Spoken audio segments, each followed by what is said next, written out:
Hi babies, how are you? I hope you're very well on such a rainy day, cold and rainy. Okay, first and foremost, well, this tutorial is to help you work through reported speech.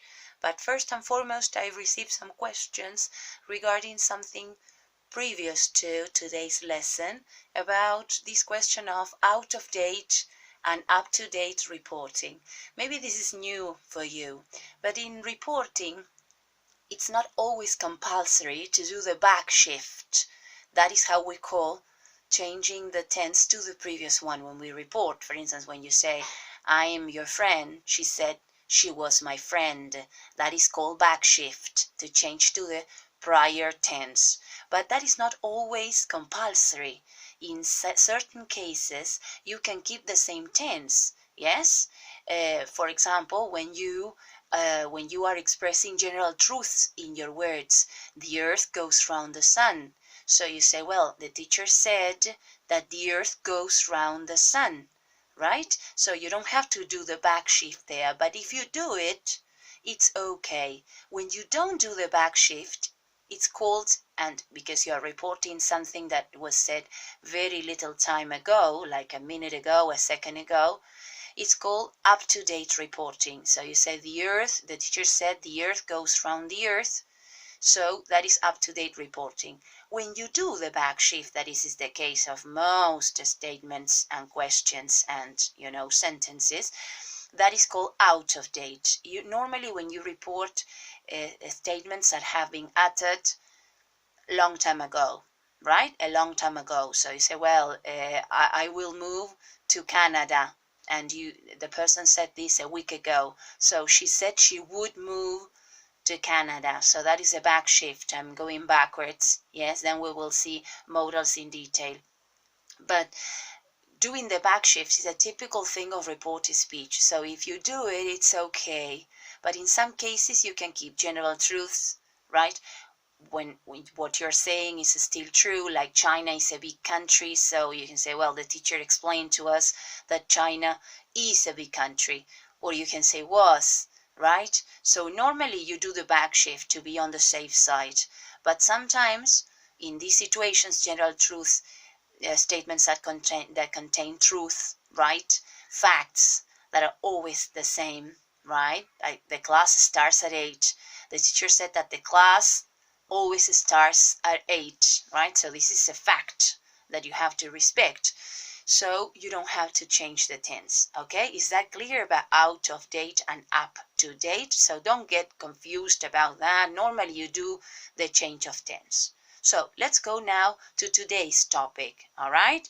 I have prepared a scheme, right? A sort of chart for you to pay a look at. Look, I want to show you. Okay, look here. I have prepared here in the notes, you're going to see this explanation of direct questions turned into indirect questions. This, when you report questions, okay? Direct questions are the questions you normally ask. So when you ask a question, you normally have two types of questions. Yes, no questions that start with the auxiliary or with the verb. Are you our new teacher, right? Do you like, or sometimes with the modal, do, does, did, have, had, right? So those are called yes, no questions because the answer, remember, primary school, could be yes or no. Then you have the WH questions. Where is the post office? WH questions. Begin with WH words, right? That's where they're called WH questions, right? So these are the other types of questions. So we have to make a difference because it's going to change in the way we report it. So let's take a look at yes, no questions. Are you our new teacher? So what happens when you report? You have two ways of reporting. You can normally use the reporting verb asked, inquired. Yes, she asked me. Yes, or you could resort to another video that I share with you. Is called embedded questions. Embedded questions, yes, are the questions that use these phrases. Could you tell me? I want to know. Yes, not all of them are questions. I would like to know. Would you be so kind as to tell me? Yes, I was wondering. These are introductory phrases. That's why it says any phrase that is called introductory. You'll see that this is page, the first part is on page 16. You'll see this on page 17, okay? These phrases that you could use. So when you pay a look at page 17, you'll see the phrases. So you could start your indirect or reported question in a normal way, like she asked me, yes, or she wanted to know whether, okay, could you tell me? So in the case of yes, no questions, you add the whether or the if. So she asked me whether or if, because you have no WH word,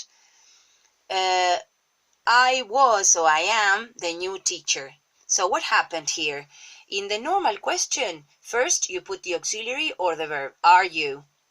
Yes, but in the reported version, you put first the person and then the verb. So as if it was a normal sentence, right? So this is what happens in indirect questions, in general indirect questions, not just in yes, no.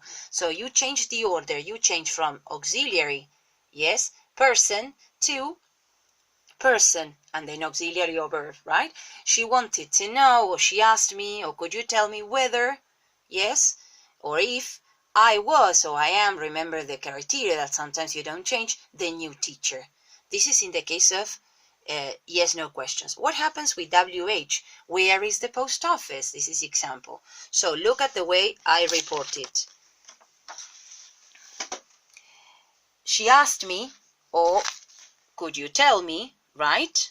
Yes. You can start in both ways. You have a WH word, so you use it. And then you see the person, yes, and then the verb.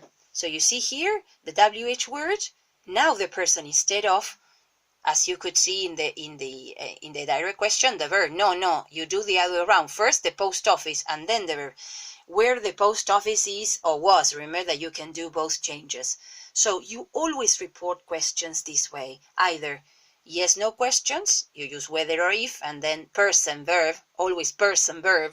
Yes, no auxiliary in case you have an auxiliary, right? If you're reporting, for example, do you like chocolate? She wanted to know, or could you tell me whether you like chocolate? Yes, or whether I liked or I like chocolate, right? So you see, no auxiliary. It's not a real question. Yes, you are not asking a question. You are just reporting like a sentence, person and then verb. The same here, where the post office is or was. Yes, it's up to you to change it if it's up to date or out of date. So this is the way you report questions. And these phrases, could you tell me? Yes, I would like to know. You'll find them on page 17 of the booklet. On the booklet, yes, is this clear? Yes, so you can see it, right? Then I'll take a picture and I'll share with you. Now, the pages we are going to work on are 16. You see here you have the whole explanation of reported questions, indirect questions, what I have just explained to you. So pay a look at that. You will do this exercise, yes, in which you have to report questions. Normally, she asked me. Yes, you see that he asked me. They all begin with ask. Normally, that's the reporting verb you use, right? And then, on the next page, here, 17 on top, you have this that reads indirect questions. There you go. There you have the phrases. I wonder, did you know, do you know? You have to start this way. Yes, I doubt. Remember what to do in yes, no questions, like did he tell the truth? I doubt whether, and then person, verb. Remember that the order here, you have the explanation. Yes, how old is Thomas? Do you know how old Thomas is? Look at this. He asked me, is it correct? He wondered if or whether it was correct. You see, first the person, as you can see there. First the person and then the verb. The same here. How old is the WH word? The person and then the verb. Look this one. Look at this one. He asked me, where can I leave it? This is the normal question. First you use, yes, the modal there and then the person. But what happens?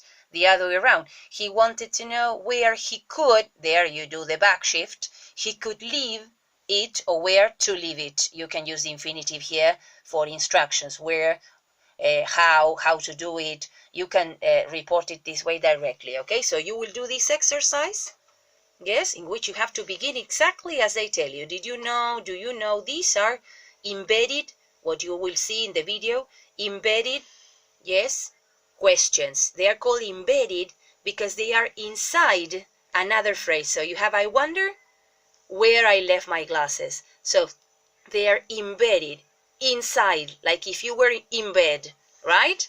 Yes, this is not exactly the same meaning, but think of embedded as inside another structure, that is this structure. This, for example, is a question itself, and then you have the reported question. Could you tell me where the nearest swimming pool is, and so on? Okay, then I will give you the key. But basically, this is what you are going to work on today. Read instructions, this chart and the previous chart, yes, on page 16, about reported questions. Yes, this chart, yes, about reported questions and indirect questions. Yes, then I will take a photo of my chart so you can see it properly well. Yes, I hope you have understood. And if you still have questions, you ask me, okay? Work through this, and I'm sure, yes, you'll have no trouble at all. All right? Well, I hope this lesson is clear, and well, I'll send you lots of kisses. Yes, and if you have any further question, you ask me. Bye bye, sweeties.